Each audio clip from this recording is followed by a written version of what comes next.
Hello everyone, gagawa tayo ng fresh lumpia guys or fresh spring roll. So ito po yung ating mga ingredients.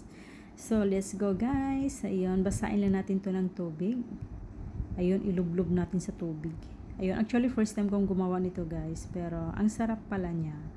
Ayun, at saka ilagay na natin yung ating lettuce, carrots, cucumber, crab stick, mint leaves, at yung hipon na hiniwa natin at yung mango. So, dahan-dahanin natin sa pagbalot. Yun. Napaka-sticky pala nito yung wrapper niya, guys. So, yun. Ganun lang siya kasimple. Tapos, i-roll lang natin. Tapos, yun. Roll, roll, roll. And this is it, ang ating fresh lumpia. So, next na naman tayo, lagyan natin ng noodles. So, same procedure lang. Yun, ilagyan natin yung ating lettuce, carrots, cucumber, crab stick, at saka yung ating noodles, yung mint leaves at saka mango, at yung ating hipon. So, i-roll lang natin guys. Ayan. Balutin lang natin.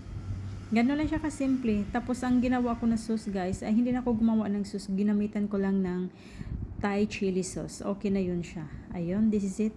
Finished product. Thank you for watching. Yum, yum, yum.